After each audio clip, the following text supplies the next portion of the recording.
안녕하세요. 저는 경기도에 살고 있는 40대 직장인 여성입니다. 바로 얼마 전에 이혼을 하게 되면서 혼자가 되긴 했지만요. 사람들을 만나면 늘 궁금해하는 그 이야기를 해볼까 합니다. 왜 이혼했어? 하는 그 이야기 말이죠. 그걸 이야기하려면 일단 제 어린 시절 이야기가 시작이 되겠네요. 어린 시절 부모님이 이혼을 하셨습니다. 그 당시는 반에서 이혼 가정인 아이들이 몇 명은 됐기에 제게는 충격적인 일도 아니었어요.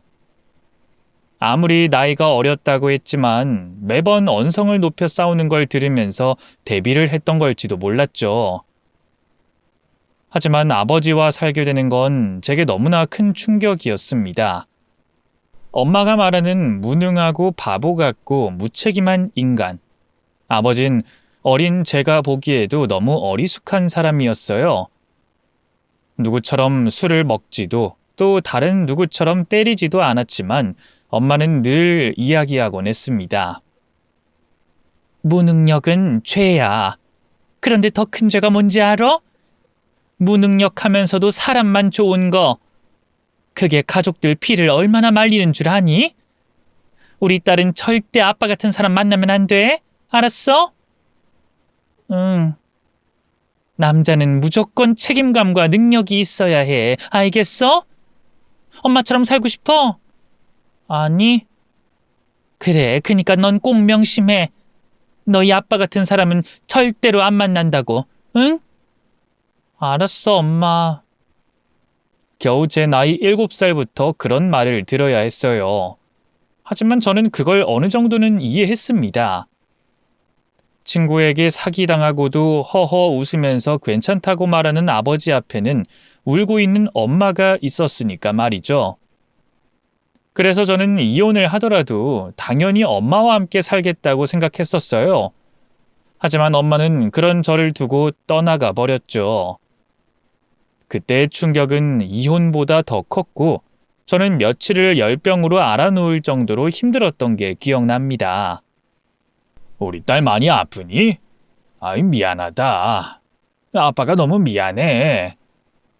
아버지가 어린 저를 밤새 간호해 줬던 그날, 전 곁에서 잠든 아버지의 손을 떼어냈고 그 뒤로는 엄마에 대한 배신감에 더해 아버지를 미워하기 시작했죠. 감정의 전이. 저는 그걸 그렇게 표현하곤 합니다. 엄마가 제게 심어놓은 미움의 싹이 그때 발화가 됐다고 말이죠. 사람 좋고 허허 바보처럼 웃고 늘 주변에는 사기꾼만 득실거리는 아버지를 경멸했습니다. 괜찮아. 그 정도 돈은 다시 모으면 그만이야. 아빠 바보야? 왜 매번 같은 사람한테 당하는 건데? 아이, 삼촌이 얼마나 힘들었으면 그랬겠어. 가족끼리도 돈 거래하는 거 아니야. 고등학생인 나도 아는데 왜 아빠는 몰라? 그 돈이 어떤 돈인데? 돈은 그냥 종이일 뿐이야. 거기에 너무 매달리는 거 아니야. 응? 종이? 종이? 그건 내 미래야. 내 대학 갈 등록금이었다고. 그런데 그걸 아빠가 무슨 수를 써서라도 다시 구해서 채워 넣을 생각이야. 받아야지. 돌려받아야지. 머리카락을 쥐어뜯어서라도 받아. 그게 맞지? 뭘 채워? 갚지 못할 사정이 있는데 그걸 어떻게 받아, 우리 딸. 우리 딸? 삼촌보다 못하고 친구보다 우선순위가 아닌데 무슨 딸? 됐어. 됐고. 내가 알아서 할 거니까 아빤 신경도 쓰지 마. 착한 사람을 아버지로 둔 딸은 더 독해질 수밖에 없었습니다. 어느덧 정신을 차렸을 때 제 모습은 엄마와 크게 다르지 않았죠. 악을 쓰고 울고 언성을 높였으며 거칠어졌으니까요. 저는 삼촌의 회사, 집까지 쫓아다니며 기어코 그 돈을 받아냈습니다. 교복을 입고 회사 앞에서 돈을 내놓으라고 소리치니 결국엔 주더군요.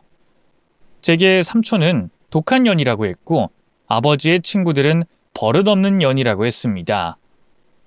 아버지의 딸이었지만 전혀 닮지 않았다는 말을 욕 대신에 하는 사람들이 가장 많았지만 제게 그건 칭찬이었어요. 세상에서 절대로 닮고 싶지 않은 게 바로 아버지였으니까 말입니다. 부녀 사이가 더 멀어진 건 제가 대학을 들어가면서였어요. 홀로 이를 악물고 공부했고 일까지도 병행하면서 독립까지 준비해야 했죠. 돈을 벌어도 돈이 나가는 걸 보니 저는 점점 더 독종이 돼갔습니다. 불공평한 세상도 원망했고 제 출발선이 평균의 또래보다 한참 떨어져 있다는 것도 어쩐지 분했어요. 저는 그 분노를 장작 삼아서 더욱 날카로워졌고 나이가 한 살 먹어감에 따라 계산적인 사람으로 자랐습니다. 그리고 대학 졸업을 하는 동시에 아버지와 연락을 끊었죠. 돈. 누군가에게 빌려주기 위해서 제게 돈을 부탁할 때마다 이가 갈렸고 아버지와 같은 남자를 만나지 말라던 엄마의 목소리가 계속 떠올랐습니다. 그렇게 만나게 된 것이 남편이었어요. 그는 엄마가 원하는 이상형에 가까웠습니다. 1분 1초도 쪼개어서 계획적으로 살았고 사람들과 어울리기 좋아하면서도 에너지가 넘쳤죠. 무엇보다 능력이 좋았습니다. 남편도 홀아버지 밑에서 자랐는데 남자의 욕심은 성공을 가져온다라는 말을 가훈으로 내세울 정도로 욕심도 있었죠. 저는 결혼 후에 제게 딱 맞는 자리를 찾은 것 같다는 생각이 들었습니다. 세아가 결혼하고 일을 그만둘 건 아니지? 일단 저희는 아이 계획은 없어요. 그리고 지금처럼 자리 잡을 시기에 아이 계획은 아니라고 봐요. 그렇지. 내 아들이지만 이번에 제대로 된 여자를 아내로 들여서 내 기분이 더 좋구나. 감사합니다. 그래, 그 전에 그 여자는 괜찮아요. 재혼이 흠인가요? 그렇지. 이야, 역시 진짜 최고야.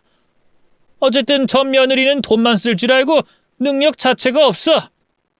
능력이 없는 밥버러지였지. 난 말이다. 누구든 능력 있으면 그걸 썩히는 게 가장 바보 같은 짓이라고 생각해. 아이, 그런 것보다 100배, 1000배는 중요한 게 널렸지. 남편은 아주 어린 시절에 결혼을 한 이력이 있는 사람이었어요.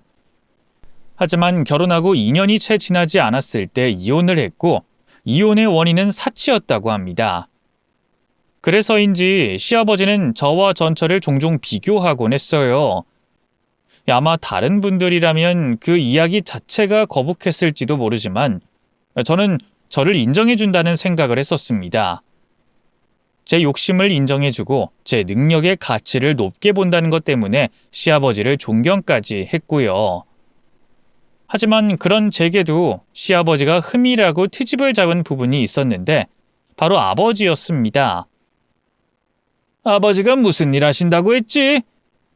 정비소에서 일하시다가 지금은 잘 모르는데 타이어 가게에서 일하는 것 같아요. 사돈이랑 연락은 전혀 하지 않는 거냐? 네, 아버진 저랑은 다르거든요. 욕심도 없고 일단 저를 이해하지 못하세요. 며느리 네가 만약 내 딸이었으면 넌 지금쯤 유학 끝내서 교수되어 있었을 거다. 부모란 그런 존재가 돼야지. 사람은 좋아 보이는 것 같았지만 자식 방치한 거나 다름없다 아니냐? 맞아요. 저도 그렇게 생각해요. 제가 좀 더 지원을 받았다면 지금보다 더 잘 나가고 있었을 테니까요. 그래, 난 그 부분이 화가 난다. 우리 며느리가 혼자 힘으로 대학 졸업하고 취업까지 했다는 말을 들었을 때 난 딱 알아봤다. 어쩌면 내 아들보다 더 잘 나갈 수 있었겠다는 걸 말이야. 왜요? 그 사람도 꽤 잘 나가잖아요. 연봉도 높고. 필요 없다. 그 녀석 내가 어릴 때부터 과외니 학원이니 쫓아다니면서 가르쳐서 그만큼인 거야. 혼자 힘으로 뭘 할 수 있는 녀석이었다면 이미 사업 크게 일으켰겠지. 지 그릇이 종지 그릇 정도인데 그걸 가득 채워서 그 수준인 거야. 이따금은 말이 거칠긴 했지만 저는 그런 시아버지의 말투조차 좋았습니다. 우리 아들 하면서 감싸는 게 아니라 정확히 지적하고 판단하고 평가하는 건 말이죠. 당시 시아버지는 공장을 운영하고 있었는데 어린 시절 구두 닦기부터 시작해 안 해본 일이 없다고 했습니다. 그렇게 자수성가해서 사업을 시작했고 나름 큰 규모의 회사에서 하청을 받아 안정적으로 운영하고 계셨죠. 그러면서도 자신의 아들을 회사에 끌어들이지 않은 이유는 단 하나. 스스로 독립해서 자수성가했으면 하는 마음이 있었기 때문이었어요. 결혼은 자유롭게 하게 되었다. 하지만 이번에 새아가 널 데리고 왔을 땐 두 팔 벌려 환영한 게 나였어. 내 아들에게 없는 그 도끼와 욕심, 그걸 네가 가지고 있었기 때문이었지. 칭찬이시죠? 아이 그럼. 주어진 걸 누리고 산 것들은 절대로 이해 못해. 난 말이다. 무능한 아버지와 힘없는 어머니 밑에서 첫째로 자랐다. 내 뒤로 줄줄이 동생들이 있었고 첫째는 재산이고 장남은 지갑이었어. 무슨 일만 생기면 나한테 연락했고 내가 해결해 줄 때까지 떼를 썼지. 시아버진 그 일을 입버릇처럼 말씀하곤 하셨습니다. 그리고 그 이야기를 할 때 표정은 늘 분노로 이글거렸죠. 가족들은 나한테 무거운 짐이었어. 내가 그걸 이고 있다가는 같이 죽을 것 같았지. 물을 먹은 솜처럼 점점 더 무거워지고 언젠가는 익사할 거라는 걸 직감적으로 알았다. 그래서 난 가족을 버렸어. 그리고 난 마침내 성공했지. 그래서 난 네가 사돈과 연락하지 않는다는 걸 알았을 때 널 내 딸로 삼겠다고 다짐했다. 나약하고 못난 것들은 버려라. 혈연, 지연, 학연, 그것들은 돈만 잡아먹는 귀신들일 뿐이야. 알겠니? 네, 아버님. 그래, 역시 내 며느리야. 난 너만 믿는다, 너만. 결혼 생활을 유지하면서 자신의 아들을 변화시키길 바란 건 아버님이었습니다.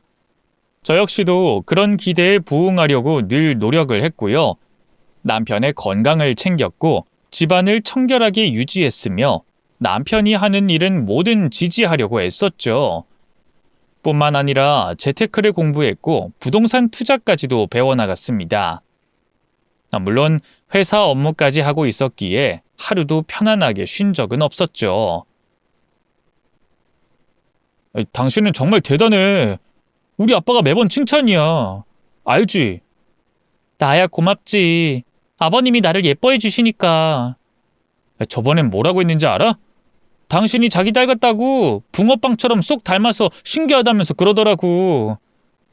전처는 그렇게 싫어하더니 정말 놀라워. 사치가 심했다고? 근데 그걸로 이혼을 할 정도였어? 뭐 괜히 말 꺼냈나 봐. 나 내일 골프 약속 있어. 그럼 또 늦어? 하루 자고 올 것 같아. 그러니까 기다리거나 밥하지 말고 모처럼 휴일이니까 쉬어. 응? 근데 쉬진 못하겠다. 아버님이랑 경매 물건 보러 가기로 했거든. 둘 다 정말 대단하다. 한편으론 당신이 정말 대단하고. 아니, 시아버지잖아. 근데 안 불편해? 다른 여자들은 절대로 사양할 것 같은데. 오히려 편해. 뭐? 우리 아빠가 편해? 와, 난 30년 넘게 살아도 불편하던데. 그야 뭐 살아온 환경에 따라서 다르겠지. 말씀은 가끔 거칠긴 하지만 그래도 진심으로 날 이해해 주셔서. 당신도 알잖아. 친부모랑 인연 끊은 며느리 누가 좋아해. 다들 독하다면서 난리를 칠 부분인데. 하긴. 그래, 어쨌든 잘 다녀와. 당신 학원은? 영어학원 다니기로 했잖아. 그냥 다음에. 지금은 너무 바빠서. 늘 노력했지만 사실 남편은 크게 바뀌는 건 없었습니다. 책임감도 있고 능력도 나쁘진 않았지만 결혼 후에 사람들과 어울려 노는 것에 더 빠져 있었죠. 그래서 이직을 생각하거나 자격증을 취득하는 일은 늘 뒷전이었고 돈은 모으지 못하고 금방 써버리는 경향이 있었습니다. 그래도 저는 조급하게 생각하지 않았어요. 너무 몰아붙이는 게 좋지 않을 거라고 생각했기 때문입니다. 하지만 그런 제 방법을 시아버지는 못마땅하게 생각하시더군요. 골프? 골프? 이런 미친놈이 그 정도 능력도 되지 않는 게 주말에 하라는 공부는 안 하고 골프를 치러 가? 내가 이래서 너한테 그렇게 부탁을 했잖니? 저도 몇 번은 이야기를 해봤는데 요즘 그 사람이 스트레스가 많은 것 같아요. 회사에서 일이 있는 것 같기도 하고요. 그래서 조금은 시간을 줄 생각으로. 그런 아니란 생각을 하는 건 아들 새끼만으로 충분하다. 새아가 네가 날 실망시키는구나. 똑 부러지고 야무져서 밖으로 도는 아들놈 좀 잡아서 제대로 할 줄 알았더니. 제가 다시 이야기해볼게요. 협박을 해. 그 녀석 협박 아니면 통하지도 않아. 밥을 굶기거나 잠자리를 안 하겠다고 하는 방법도 통할 거다. 네? 솔직히 그땐 뜨악했습니다. 아무리 기존의 시아버지보단 가까이 지냈다고 했지만 부부 생활까지 입에 올릴 줄은 몰랐거든요. 하지만 시아버지는 아무렇지 않은 하나의 수단쯤으로 생각을 하셨습니다. 그래서 그땐 놀라긴 했지만 그냥 넘겼죠. 하지만 결국 몇 달 후에도 골프 약속에 자리를 비운 남편 때문에 제게 불똥이 튀었습니다. 이래서 피는 못 속이는 걸지도 모른다. 네? 갑자기 무슨... 갑자기? 난 며느리 너한테 충분히 시간 줬다. 그런데도 저놈이 밖을 돌아다니고 저대로 남의 돈 받아 처먹으면서 굽실거리는 걸 봐야 하는 거니? 그래도 일의 순서가...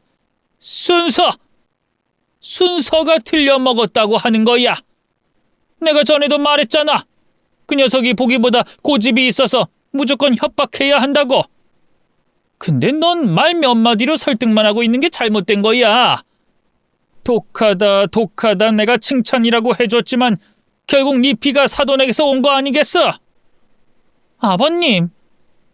저는 진심으로 욱하는 마음에 소리를 쳤죠. 내 말이 들렸어? 회유하고 설득하고 이런 걸 쓸 이유가 뭐가 있어? 그게 다 약해 빠져서 남편에게 미움받기 싫어 그러는 건데.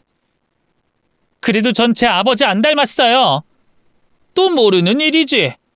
내 아들은 지혜미를 꼭 빼다 박았거든. 그래서 며느리로 들인 네가 나와 생각이 같다는 걸 알았을 때 난 딸을 가진 기쁨까지 얻었다. 그런데 이제 알겠어. 너한테도 나약하고 쓸모없고 무능하고 착해 빠진 사돈의 피가 흐른다는 걸 말이다. 그때 그건 제게 욕이나 다름없었습니다. 너무 놀라서 상처받기도 했고 눈물이 나오는 걸 간신히 참았을 정도로 분했죠. 그래서 제 감정의 화살은 고스란히 아버지에게 향했습니다. 아버지만 아니었다면 듣지 않아도 될 소리를 듣는 게 억울했으니까요. 그리고 그 뒤부터 시아버지는 노골적으로 저희 아버지를 비난하기 시작했습니다. 물론 그 이야기들은 대부분 제가 전한 것들이 바탕이 됐고 자신의 아들이 잘못할 때마다 들먹인 거였죠. 처음엔 제가 아버지에 대한 원망과 미움이 깊었기에 시아버지가 욕을 할 때 가려운 곳을 긁어주는 기분이 들었던 건 사실입니다. 하지만 어느 순간부터 불편하게 느껴지기 시작했어요. 무능하고 쓸모없긴 해도 소리 한번 지른 적 없고 딸아이라고 항상 조심스럽게 대해주셨습니다. 그리고 무엇보다 다정하고 가정적이었기에 요리나 설거지, 빨래까지도 어느 것 하나 제게 시키는 법이 없었죠. 먼지 하나 없이 탈탈탈 3번은 털어내서 널어야 한다면서 앞치마를 두르고 있던 아버지의 모습이 떠올라 그런 아버지를 욕하는 게 껄끄러워졌습니다. 나 오늘 동창회라고 말했지? 여보, 주말이라도 집에 있으면 안 될까? 갑자기 왜 그래? 이런 거 터치 안 했잖아. 나도 좀 쉬어야 될 것 같아서 그래. 매번 주말마다 아버님 집에서 빨래하고 청소하고 지쳐서 그렇다고. 그건 당신이 하겠다고 한 거잖아. 이제 와서? 난 애초에 나선 적 없어. 그래도 하고 싶어서 한 건 부정할 순 없지. 근데 단 하루도 쉬지 못했어. 결혼하고 나서는 더더욱. 아유, 그래서 안 하게? 어? 안 하면 당신이 변했다는 생각 안 하실까? 우리 아빠가 당신 얼마나 좋아하는지 알면서 지금 실망시키겠다고 말하는 거랑 뭐가 달라? 설령 내가 오늘 동창회 가지 않는다고 해도 뭐 내가 대신 가면 뭐가 달라져? 적어도 도우라고. 내 말 무슨 뜻인지 몰라? 여보, 당신은 우리 아빠를 어떻게 좋게 봤는지 몰라도 난 숨 막혀.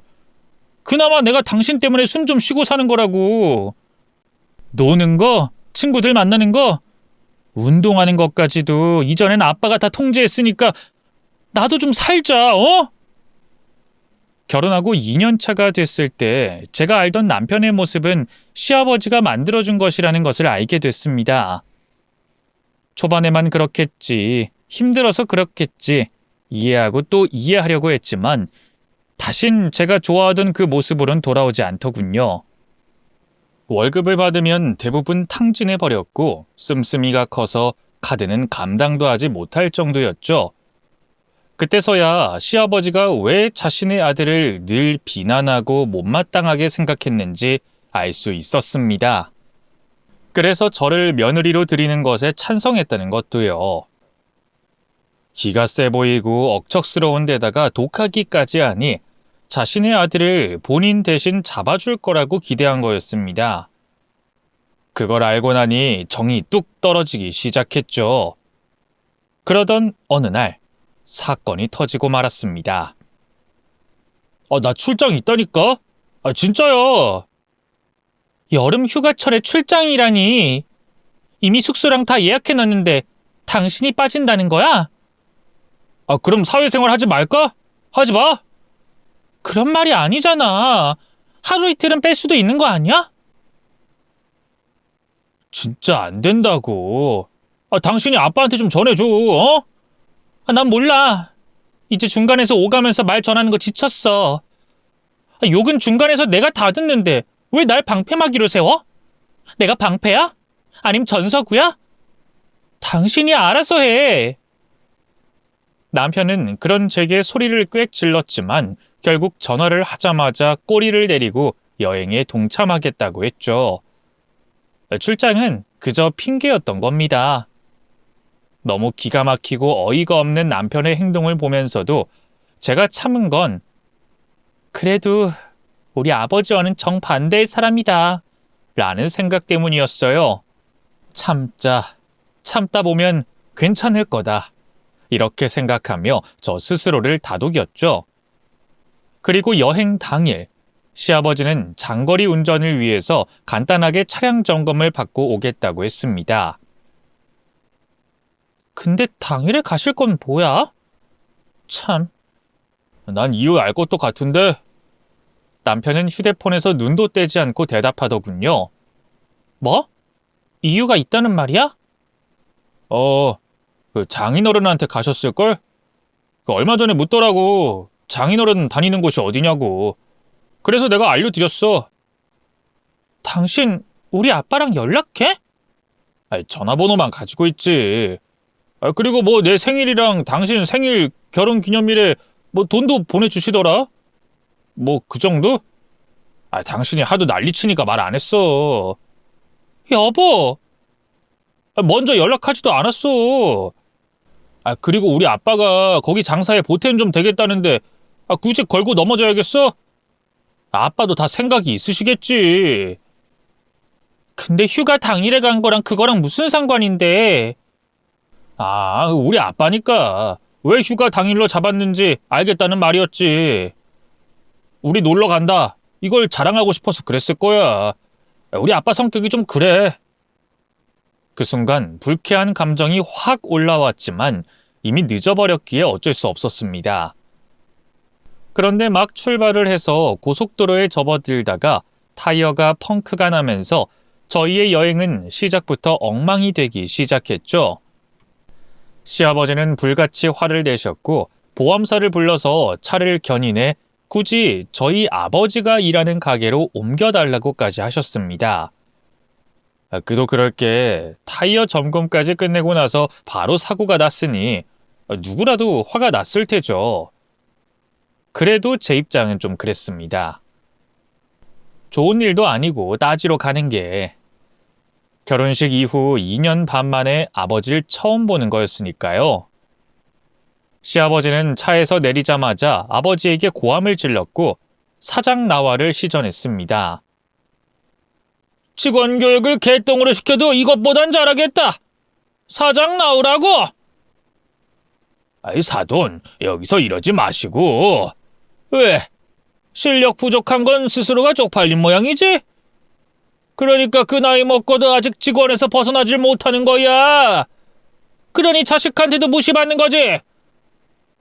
걔도 때리면 물구나무를 서서 걸을 줄 아는데 사람이라고 오냐오냐 자랐으니 타이어로 밥 벌어먹는 주제 내 차를 이 꼴로 해놨지? 우리 고속도로에서 크게 다칠 뻔했어. 당신이 사람 죽일 뻔했다고.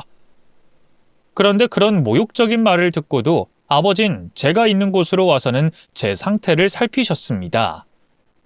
사고가 났어? 어디 안 다쳤어? 다정한 눈, 진심 어린 말투. 제가 싫어했던 아버지는 여전히 변하지 않았더군요. 저는 괜히 그 모습이 속이 상해 손을 뿌리쳤습니다. 됐어. 사고 난 거 아니야. 그냥 펑크만 났어. 들어서기 직전이었고. 아유, 다행이다, 다행이야. 아버지가 자신의 가슴을 쓸어내리고 있을 때 시아버지는 그것이 못마땅했는지 더 큰 소리를 냈습니다. 다행! 나는 당신 때문에 심장마비로 죽을 뻔했어. 나 이거 가만 안 둬. 사돈이라고 내가 그냥 넘어갈 줄 알아? 이거 타이어 원상 복구해놔. 네? 아이 저기 그니까 그 오전에 오셨을 때도 타이어가 마모가 많이 된 상태라서 바꾸라고 권해드렸는데 이걸론 장거리 가는 건 위험합니다. 위험? 어이 사돈, 그런 일 하라고 당신한테 돈 주는 거야. 그니까 빵꾸 좀 때워봐. 저희 시아버지가 침을 아버지 발밑으로 뱉었을 때 저는 참지 않고 나섰습니다. 이제 그만하세요. 너! 시아버지의 표정은 험악하게 바뀌었고 남편도 휴대폰을 손에서 놓고 나와 자신의 아버지를 말리기 시작했죠. 감히 너 따위가 누구 편을 들어? 내가 이쁘다 하니까 이제 눈에 뵈는 게 없어. 아닌 걸 아니라고 하는 거죠. 앞뒤 사정 들어보니까 아버님이 오래된 타이어 그대로 장거리 여행에 나선 거잖아요. 그러니까 여기서 이러는 건 민폐라고요. 결국 너도 그 아버지 핏줄이라 이거야? 팔은 안으로 굽는다더니 어이가 없네. 아빠 그만해. 사람들 몰리잖아. 이건 나 못난 놈. 저 여자 하나 제대로 교육시키지 못하고 어른 앞에서 큰 소리를 내? 멍청하면 멍청한 게 문제더니 똑똑한 애를 자리에 앉히니 이제 기어오르네. 아버지는 저를 자신의 뒤로 당기고는 앞으로 나섰습니다. 아무리 그래도 자기 며느리한테 기어오른다뇨? 어떻게 그런 말을 하실 수가 있습니까? 그럼 기어오르는 걸 뭐라고 말합니까? 나는 며느리 내 딸처럼 생각했어. 지금 배신감이 드는 건 사돈이 아니라 납니다, 나. 자기 딸한테 해준 것도 없는 무능한 아빠 주제에 어딜 감히. 아빠 이제 그만해요. 나한테는 그래도 장인어른인데. 시끄러 이 새끼야. 내가 어릴 때는 받지도 못한 혜택 누리고 살게 해줬으면 너도 거기에 부합하는 여자를 데리고 와야 될 거 아니야. 이번에도 내가 치워주랴. 언제는 좋다며. 그러는 넌 언제는 저 아이 아니면 죽을 것 같다면서 그러더니 이제는 딴짓하고 다녀. 그때 남편의 얼굴은 터질 것처럼 벌겋게 변했습니다. 아빠 또 나한테 사람 붙였어? 그래. 골프니 여행이니 동창이니 싸돌아 다닐 때 내가 붙였다. 그래도 참고 봐줬더니 뭐? 그만해요. 너같이 무능하고 썩은 놈이 할 줄 아는 건 여자들한테 돈 가져다 주는 것 말고 뭐가 있냐? 어쨌든 그 여자 데리고 와라. 내가 제대로 보고 결정할 테니. 그 이야기가 끝나는 동시에 짝 하는 소리가 났고 저희 남편이 바닥에 주저앉아 있었죠. 누군가가 때려도 허허 웃기만 하는 저희 아버지가 화가 난 모습은 전 난생 처음 봤습니다. 감히! 장인어른, 그게 아니라... 아버진 멱살까지 잡아 올렸고 그걸 본 시아버지가 아버지에게 달려들었고 저 역시도 그 싸움을 말리기 위해서 시아버지의 옷을 잡고 버텼죠. 소리가 커지자 일하던 직원들까지 나와서 상황을 정리하려고 했습니다. 그런데 저희 아버지만은 말리지 못하더군요. 내가 얼마나 애지중지 키웠는데 감히 내 딸을 두고 뭐? 장인어른, 저도 답답해서 그랬어요. 답답해서. 우리 아빠를 피해서 결혼했는데 아빠랑 똑같은 짓 하는 아내를 보면서 숨이 막혔다고요. 아세요? 전 그걸 들으면서 헛웃음을 흘렸습니다. 혹시나 하는 생각은 했지만 슬프지도 않았고 허탈한 마음만 들었죠. 무엇보다 그런 남편을 어느 정도 이해를 했다는 겁니다. 저 역시도 아버지가 미워서 아버지와 반대인 사람만 찾아다녔으니 비난할 수는 없었어요. 물론 분류는 다른 문제로 무조건 잘못된 거라고 생각하지만 말이죠. 어차피 이렇게 된 거 사돈이고 뭐고 집어치우고 나 당신 고소할 거야. 사장 나와! 내가 누군지 알고 감히 잡부 주제 내 아들 때리고 이따위로 정비를 해! 여기 제가 사장입니다. 30대 후반으로 보이는 남자가 연락을 받고 왔는지 다급하게 뛰어와 말했습니다. 저희 아버지에게 눈인사를 먼저 하고 아버지와 시아버님 사이를 가로막듯 서서는 이어 말하더군요. 전화로 전달은 받았는데 타이어 교체하라고 몇 번이나 권고했었는데 거부하신 부분 저희 기록에 다 있었습니다. 그러니 저희 쪽 잘못이 아니고요. 그리고 그쪽 아드님은 맞을만 했던 것 같은데. 뭐야? 새파랗게 젊은 놈이 뭐 어쩌고 저쩌지? 아니야. 치욕스럽겠네. 이렇게 젊은 놈 뒤나 닦으면서 사돈이 이랬을 걸 생각하니 눈물이 앞을 가려. 말씀 가려서 하시죠. 이분 단순한 직원 아닙니다. 사장이 이를 악물고 말했지만 시아버지는 콧방귀를 뀌고는 배를 잡고 웃더군요. 세아가 너도 봐라. 너희 아빠가 저렇게 살고 있다는 거 똑똑히 봐. 그러니 이제라도 내 아들 용서하고 내 편 들면 나도 봐주마. 능력이 최고 아니야? 너희 애비랑 나랑은 엄연히 달라. 잘 생각해라. 넌 현명한 아이니까.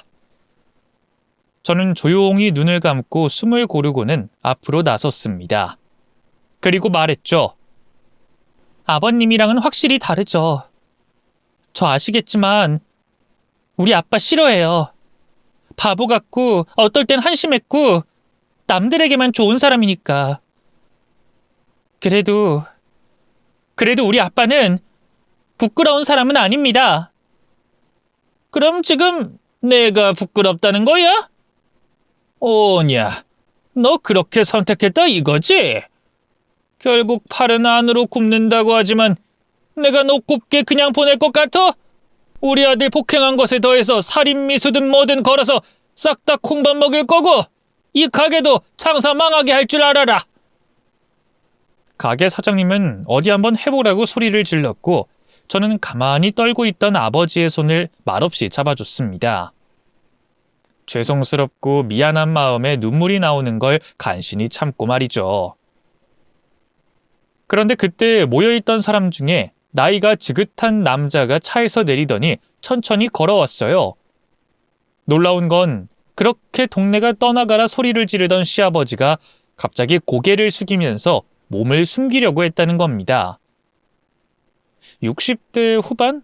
어쩌면 70대 이상으로 보이는 그분은 저와 저희 아버지를 번갈아 보다가 사람 좋은 미소를 지어 보이더군요. 거기 박 사장, 내가 안 보이는 건가? 딱 그 한마디에 시아버지는 총알처럼 뛰어나와서 고개를 숙였습니다. 깊게 숙였던 고개를 들었을 때 그 사람이 시아버지 뺨을 휘갈겼어요. 저는 너무 놀랐고 당연히 큰일이라도 터질 줄 알고 바짝 긴장했죠. 그런데 시아버지는 어떤 반발도 반격도 하지 않았고 나서려는 남편까지 맞고는 고개를 다시 숙이더군요. 대표님. 자네, 저 사람이 어떤 사람인 줄 알고 소리 지르나? 네? 누구요? 사돈이요? 내 생명의 은인이야. 그런 분에게 소리 지르고 고소하겠다고 한 게 자네가 맞나? 평소엔 그렇게 예의 바르고 좋은 사람 같아 보이더니 겉과 속이 다른 사람이었어. 대표님, 그게 아니고, 저 사람이, 사돈이 저를, 그니까, 말을 더듬으면서 땀을 흘리는 시아버지의 모습은 처음 보는 거였습니다. 늘 당당하고 자신 위에 사람은 없다고 단언하는 분이었기에 더욱 놀라웠죠. 그런데 가게 사장님과 직원들이 거의 동시에 말을 하기 시작했습니다. 저 사람 몇 달 전부터 시비 걸었어요. 맞습니다. 정말 악의적으로 못되게 굴었습니다. 한 달 전부터 타이어 갈라고 몇 번 말해도 그냥 필요 없다고 무시했습니다. 무시하고 모욕적인 말을 했어요.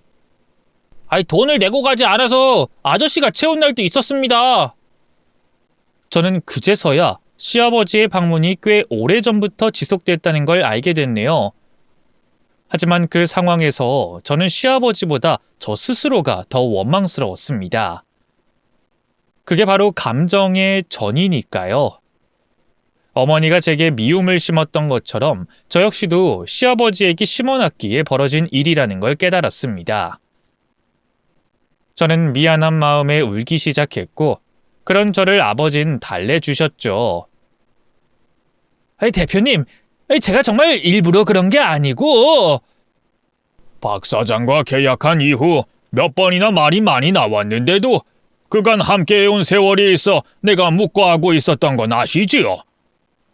근데 이참에 이번 일이 끝나면 공개 심사로 바꿔야겠습니다. 참여 제한은 하지 않을 겁니다. 저는 공과사는 확실하니까요. 시아버지는 그때 무릎을 꿇고는 싹싹 빌기 시작하더군요. 안 됩니다. 저 정말 일부러 그런 게 아니라요. 그게 저 사람이 먼저 저를 죽이려고 해서 흥분해서 저는 그렇게 말을 한 거고. 사람은 누구나 실수하잖아요. 실수. 맞아요. 내가 아까도 이야기했죠. 저분은 제 생명의 은인이라고.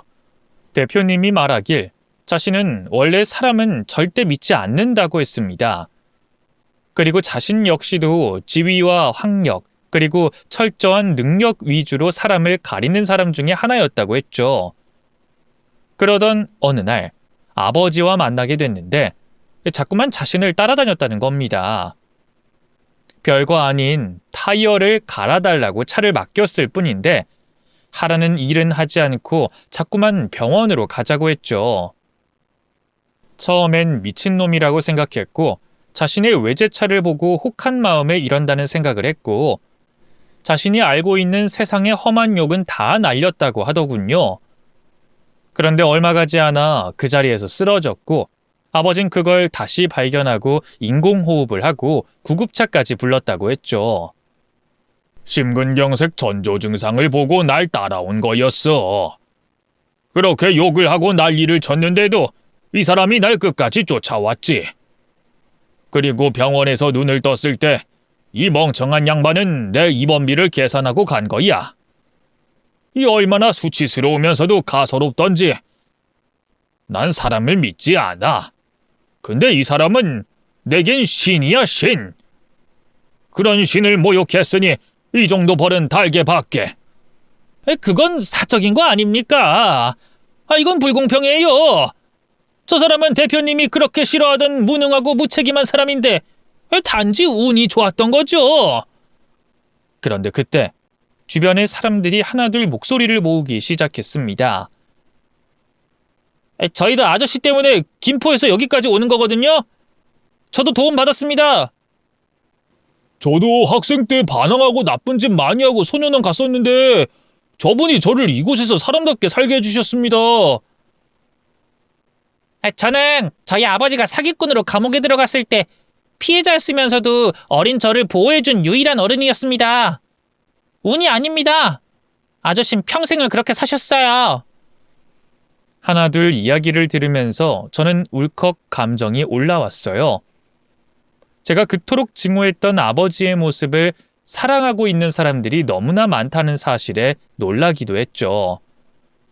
그리고 그와 동시에 부끄러워졌습니다. 아마 그건 시아버지도 같았을 거예요. 저와 너무나 비슷했기에 자신이 삐뚤어졌다는 걸 인지하지 못하는 사람이었으니까 말이죠. 그런데 의외의 일이 벌어지더군요. 사돈은 이해하지요. 좋은 사람이니까 저 용서해 주시고 대표님 마음 좀 풀어주세요. 저 이러다가 죽습니다. 며느리랑 이혼하면 아들은 가진 재산도 하나도 없을 거고 지금 돈 쓰는 걸 보니까 새로 며느리 들이면 집안은 망할 거고요. 저라도 살게 제발요. 아버지는 곤란한 표정을 지었고 대표라는 분은 아버지의 결정을 존중하겠다는 듯 고개만 끄덕였습니다. 평생을 아버지를 봐왔기에 결과는 뻔했죠. 저는 용서하겠습니다. 네? 정말요? 네.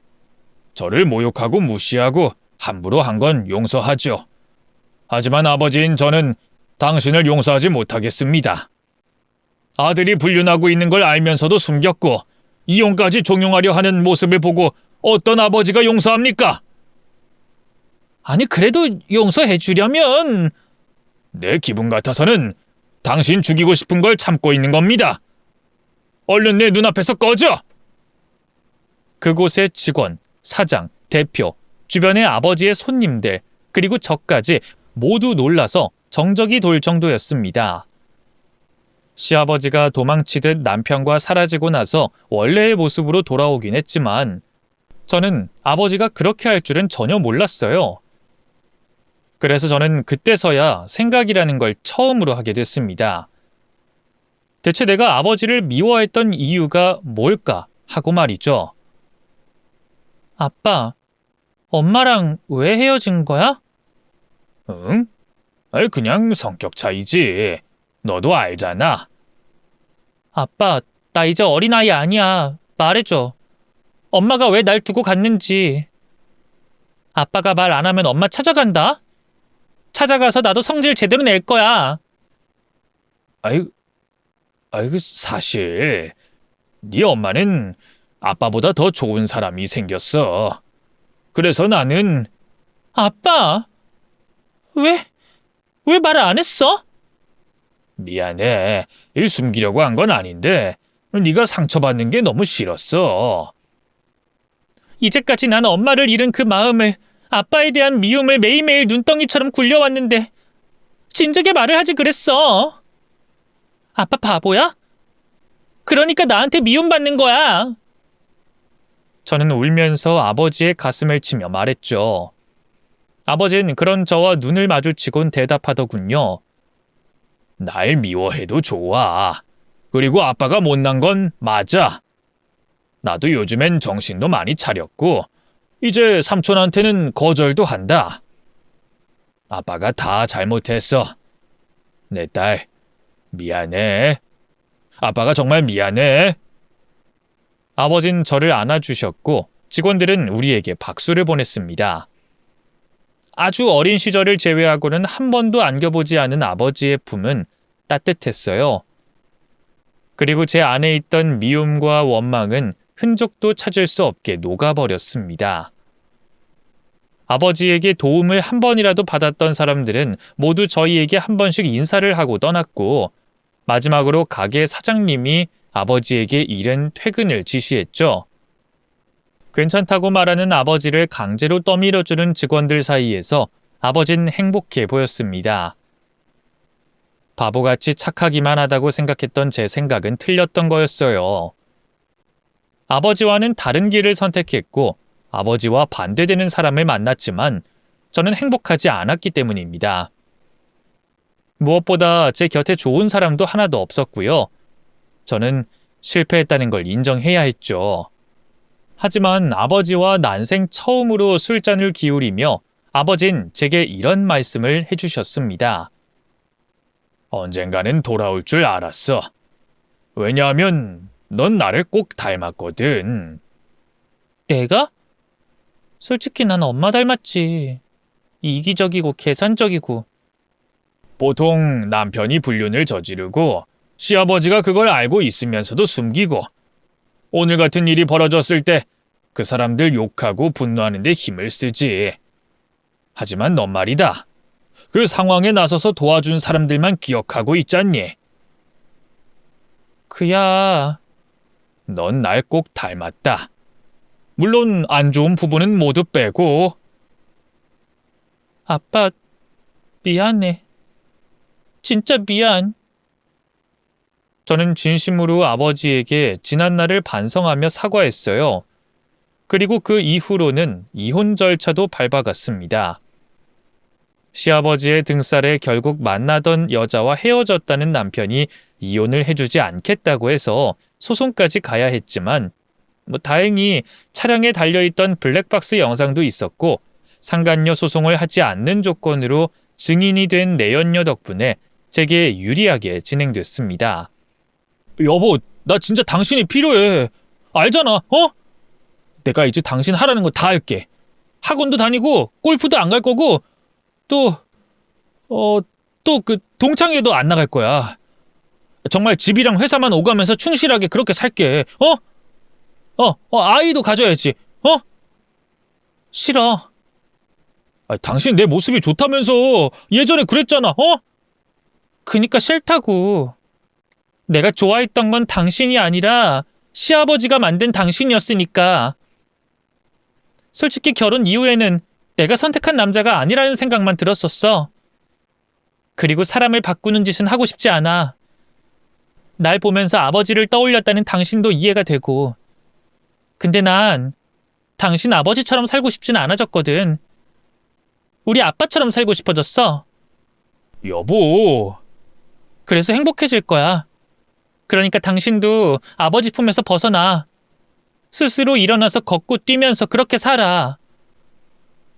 남편은 그 말에 제 앞에서 무릎을 꿇고 엉엉 아이처럼 울더군요. 그건 저와의 헤어짐보다 그간 자신이 살았던 인생에 대한 허무함 때문이었던 것 같습니다. 저는 남편이 더는 밉지도 않았어요. 그저 불쌍하고 가여웠죠. 그래서 저와 남편은 불륜이라는 이유로 이혼을 했지만 그날 이후로는 오히려 이전보다 더 편해지기도 했습니다. 그렇다고 친구가 된 건 아니지만 얼굴 붉힐 필요가 없어진 거였죠. 하지만 문제는 시아버지가 포기를 안 한다는 거였어요. 사업이 걸려 있었기에 아들의 문제가 아니라 자신의 문제라고 나선 것 같았죠. 너 돈 좋아하지? 그러니까 날 좀 도와다오. 사돈이 내 전화를 안 받아서 그래. 아버님, 저희 부부 이제 이혼해요. 자꾸 이렇게 하시면 저 불편합니다. 아직 안 했잖아. 판결 났어? 아니잖아. 그런데 그때 늘 아버지 말에는 꿈쩍도 못하던 남편이 나서더군요. 아빠 그만 좀 해. 이 사람 괴롭히지 말라고. 부끄럽지도 않아? 너 지금 뭐라고 했어? 나한테 부끄럽다고? 장인어른이 100배 1000배는 멋져. 아빠는 대단한 사람이긴 하지만 존경스럽지는 않았거든. 그러니까 마지막이라도 이 사람한테 좀 멋지게 남으면 안 될까? 그게 제가 본 남편과 시아버지의 마지막 모습이었어요. 난생 처음으로 반항을 한 남편과 생전 처음으로 부끄럽다는 말을 들은 시아버지. 그 둘의 놀란 표정이 아직도 잊혀지지 않았습니다. 시간이 흐른 지금은 어떻게 지내는지 가끔 궁금하긴 하지만 그게 전부죠. 왜냐면 저는 그간에 쌓아보지 못한 아버지와의 추억을 만드는 것에 많은 시간을 투자하고 있었거든요. 다행히 매번 빚을 지고 갚지 않던 삼촌이 돈을 갚아서 여유가 생겼고, 저는 원래 능력이 있었으니 어려운 일은 아니었습니다. 일단 국내부터 돌고 있는데 아버지가 그간 얼마나 많은 사람을 도왔는지 체감할 정도로 여기저기서 환대를 받고 있네요. 물론 저는 여전히 아버지를 답답하게 생각할 때도 있습니다. 그런데도 이런 아버지라서 존경스럽다는 생각도 하죠. 매일 아침 나쁜 것보다 좋은 것을 기억하려는 사람이 되자 라는 그 말을 몇 번씩 떠올리며 시작하고 있고요. 그래서 이젠 행복합니다. 제 이야기 들어주신 구독자 여러분들도 행복하셨으면 좋겠어요. 감사합니다.